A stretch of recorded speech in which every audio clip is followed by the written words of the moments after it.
বাংলাদেশ হোক বা এই ভারতীয় উপমহাদেশ হোক কিংবা অন্য কোনো জায়গা হোক, যে কোনো বিশ্বের যে কোনো সিনেমা ইন্ডাস্ট্রিতে সুপারস্টার, মেগা স্টার বা ওই যে একটা জিনিস তৈরি হওয়ার ক্ষেত্রটা এখন আর পৃথিবীর কোথাও নাই। হ্যাঁ হোয়াটসঅ্যাপ, কেমন আছেন সবাই? নতুন দিন, নতুন ভিডিও, নতুন বিষয় নিয়ে আলোচনা করব।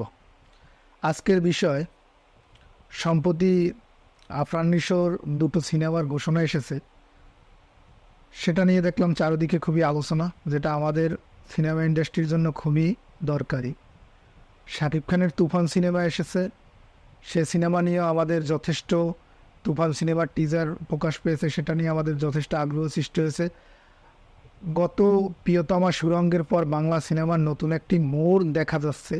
মানুষ হলে যাচ্ছে, টিকিট কিনে ছবি দেখছে, বাংলা সিনেমার একটা জোয়ার সৃষ্টি হচ্ছে, আগের থেকে বাজেট বড় হচ্ছে, যেটা আমাদের সিনেমার জন্য ইতিবাচক। সম্প্রতি আফরান নিশো সুরঙ্গের পর একটা লম্বা সময় বিরতি নিয়েছিলেন, তো সবাই ভাবছে নাটকের মানুষ সিনেমায় এসে সাকসেস না পেয়ে, যদিও তার সুরঙ্গ সিনেমাটা হিট ছিল, আবার হারিয়ে গেল নাকি বা এই টাইপের কিছু একটা। কিন্তু না, আফরান নিশো অবশেষে ফিরেছে, তাও পরাপর দুইটি সিনেমার ঘোষণা দিয়ে, তাও এসবিএফ আলফাইয়ের মতো বড় বড় দুইটি প্রযোজনা প্রতিষ্ঠান, যারা বর্তমানে শাকিব খানের তুফান সিনেমার প্রযোজকও বটে। তো এটা আমাদের সিনেমার জন্য তো খুবই আশানুরূপ, কারণ প্রতিযোগিতা ছাড়া কোনো সিনেমাই আসলে ওইভাবে ব্যবসা সফল হতে পারে না। গত ঈদে গত ঈদে প্রিয়তমা এতটা হিট হওয়ার পিছনে কিন্তু আফরান নিশোর সিনেমারও ভূমিকা ছিল। আফরান নিশো শক্ত প্রতিদ্বন্দ্বী ছিল বিদায় প্রিয়তমা সুরঙ্গ নিয়ে বারবার আলোচনা হওয়ায় শাকিব খানের সিনেমাটা আরও বেশি হিট হয়েছে, এটা মানতে হবে। যদিও শাকিব খানের নিজস্ব একটা বলয় আছে, তারপরও শক্ত প্রতিদ্বন্দ্বী না থাকলে আসলে হয় না। তো আফরান নিশো আবার ফিরেছে, যেখানে যত প্রতিদ্বন্দ্বিতা হবে সেটা তত বড়,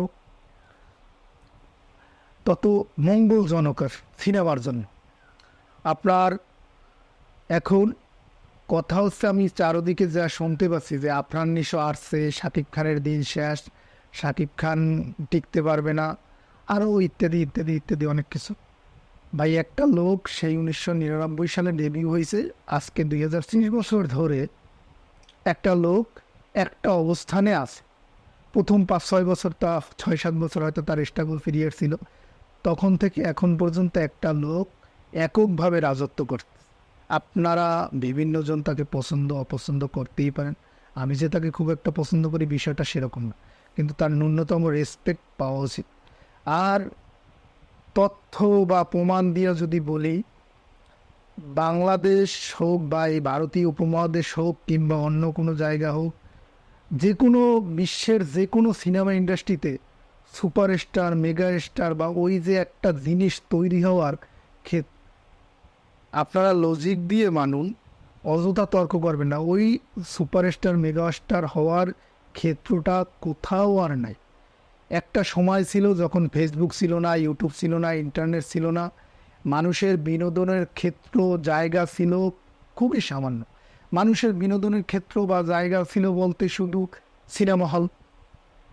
মানুষ সিনেমা হলে যাইতো, সিনেমা দেখতো, নায়ক নায়িকাদের তারা স্বপ্নের পুরুষ, স্বপ্নের রানী, কল্পনায় তারা নিজেদের মতো করে সাজাইতো।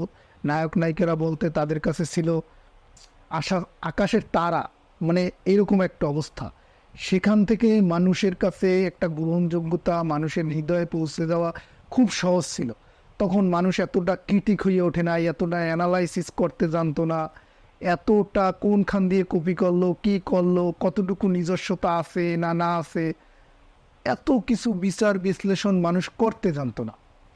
তারা যা সে সময় যা করতো বাস বিচার ছাড়া সেটাই গ্রহণ করতো, কোনো সমালোচনা ছিল না, তারা বিনোদনের জায়গা হিসেবে নিত। না ছিল ডিশ, না ছিল ইন্টারনেট, না ছিল ইউটিউব। এখন আমরা বহির বিশ্বের যে কোনো সিনেমা দেখতে পারি। তো ভাই, শাকিব খান ওই সময় তৈরি হয়ে আসছে।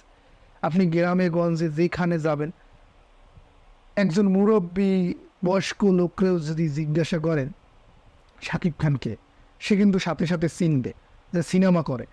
তার ছবি আদৌ দেখুক বা না দেখুক, শাকিব খান নামটা তারা জানে।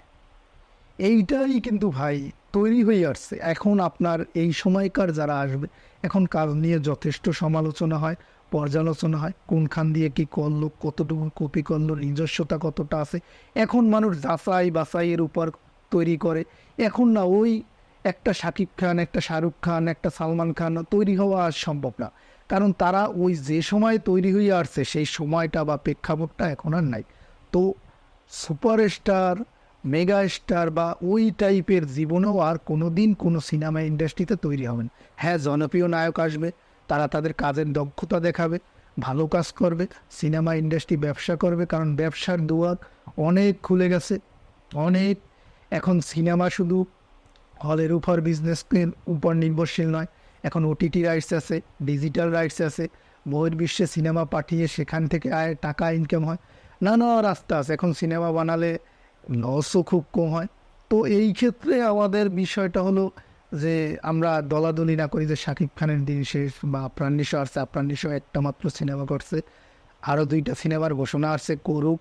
আস্তে আস্তে সিনেমা, আমাদের সিনেমা ইন্ডাস্ট্রি ঘুরে দাঁড়াক, শাকিব খান ছাড়া আরও কয়েকজন উঠে আসুক যাদের গ্রহণযোগ্যতাটা দর্শক পর্যন্ত পৌঁছায়, যারা অন্যান্য এরকম আরও 4-5 জন হিরো আসুক যাদের সিনেমাও মানুষ টাকা দিয়ে হলে গিয়ে দেখবে।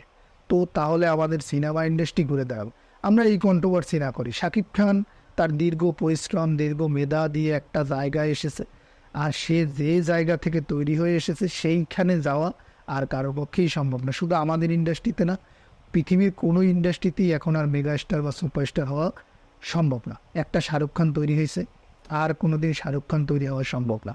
এখন কাজের সমালোচনা অনেক, মানুষ একটা কাজ করলে তা নিয়ে কোথা দিয়ে কী করলো, কোন জায়গা দিয়ে কী আনলো, কতটুকু নিজস্বতা আছে, কতটুকু স্বকীয়তা আছে। এই সোশ্যাল মিডিয়ার যুগে ট্রোলের জায়গায় নানা বিষয় নিয়ে ট্রোল হয়। একটা কথা মুখ ফসকেও যদি কেউ উল্টাপাল্টা বলে ফেলে সেটা নিয়েও ট্রোল হয়। তো এই সময় আসছে আসলে এইরকম স্টার তৈরি হওয়া সম্ভব না। হ্যাঁ, জনপ্রিয় নায়ক আসবে, জনপ্রিয় অভিনেতা আসবে, তারা তাদের কাজ করবে, কাজের মাধ্যমে তাদের স্বকীয়তা বজায় রাখবে, আমাদের ইন্ডাস্ট্রি ঘুরে দাঁড়াবে। বহির্বিশ্ব যেমন আজকে তামিল, তেলেগু ইন্ডাস্ট্রি সারা পৃথিবীর লোকজন জানে, তাদের সিনেমা পৃথিবীব্যাপী রিলিজ হয়, সেখান থেকে কোটি টাকা ইনকাম হয়। আমাদের সিনেমাটাও সেই জায়গায় পৌঁছাক, আস্তে আস্তে বহির্বিশ্বে জানুক যে আমাদের সিনেমা আছে।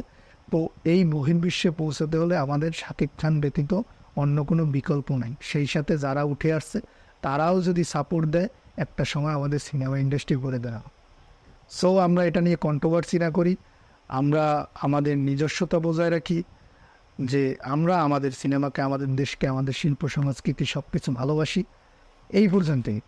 তো আজকের মতো ভিডিওটি শেষ করলাম। ভিডিওটি ভালো লেগে থাকলে ফেসবুক থেকে দেখলে পেজটি ফলো করবেন, ইউটিউব দেখে থাকলে সাবস্ক্রাইব করবেন। সবাই সবার জন্য দোয়া করবেন। আসসালামু আলাইকুম।